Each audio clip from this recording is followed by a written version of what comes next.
안녕하세요. 건강 스토리텔러 정화입니다.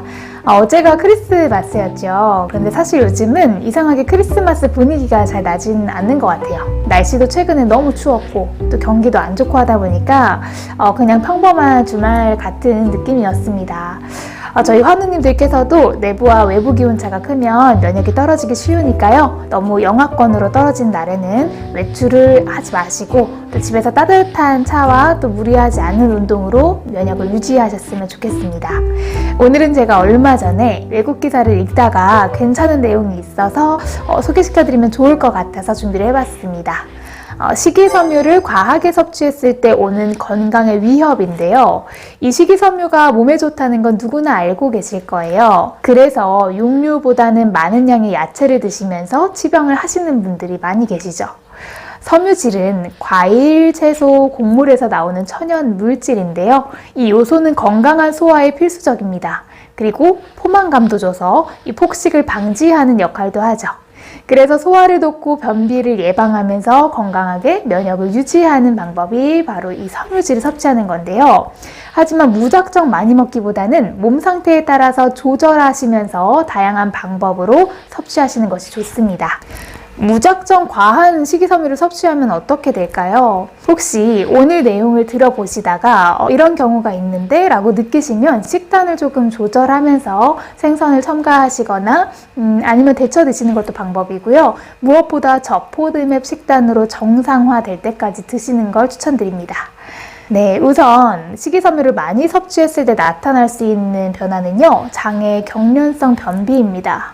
이 식이섬유가 대장에서 장을 자극하면 경련이 심해지는데, 경련성 변비는 동그란 토끼똥 모양의 변을 보는 게 특징입니다.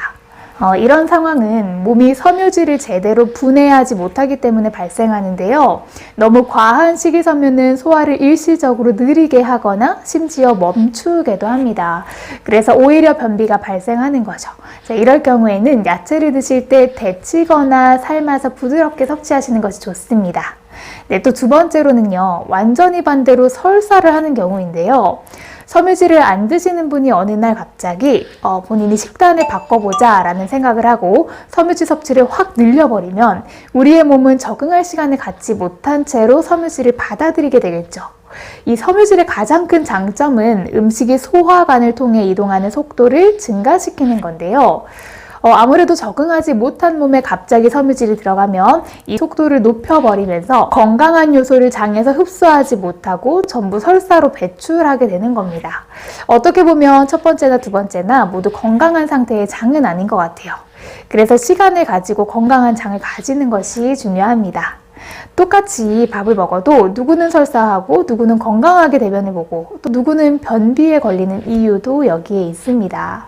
네, 세 번째 과한 섬유질의 단점은요, 이 흡수 불량입니다. 콜로라도 주립대학에서 이 연구를 한 적이 있는데요. 이 연구에 따르면 과한 식이섬유 섭취는 미네랄과 비타민을 서로 엉겨버리고 묶어버려서 장에서 정상적으로 영양분 흡수를 방해한다고 합니다. 그래서 칼슘, 마그네슘, 철분, 그리고 아연과 같은 영양 요소의 흡수 불량을 초래한다고 합니다. 다만 이 내용은 그렇게 우려할 만할 정도의 양은 아니라고 하니까요. 몸에 심각한 악영향을 끼치지는 않으니까 그냥 참고만 하시면 될 것 같아요. 네, 네 번째, 장내 가스입니다. 저희 나짜닷컴의 이 경우 때문에 문의하시는 분들이 많으신데요. 본인은 몸에 좋은 것만 먹고 또 육류도 될 수 있으면 안 먹는데 자꾸 이 삼겹살 먹는 것처럼 뭔가 장에 가스가 찬다 이렇게 말씀하시는 분들이 종종 계세요. 자, 이 원인은 바로 소화관에 있는 자연 박테리아가 섬유소와 만나서 반응하며 생기는 가스입니다. 식이섬유는 사람이 소화할 수 없는 형태의 탄수화물인데요. 소화되지 않은 식이섬유가 대장으로 내려가서 박테리아와 같이 발효가 되면 가스가 발생하면서 배가 부풀거나 또 속이 더부룩하다고 느껴지는 거죠. 갑자기 많은 식이섬유를 섭취하게 되면 가장 흔하게 일어나는 증상이고요. 이럴 경우에는 천연 박테리아가 섬유질에 적응할 수 있도록 섬유질의 섭취량을 서서히 늘려가는 것으로 해결하실 수가 있습니다. 네, 마지막은요. 장 폐색에 대한 이야기를 해드릴게요. 연구진은 최악의 경우에는 과한 섬유질이 장 폐색을 일으키는 경우도 있다고 합니다. 이럴 경우는 너무 많은 섬유질을 섭취하면서 충분한 수분을 섭취하지 않았을 때 발생하는데, 섬유질이 장을 막아서 다른 음식들이 지나가지 못하게 되는 경우 이런 최악의 결과가 나올 수도 있다는 거죠.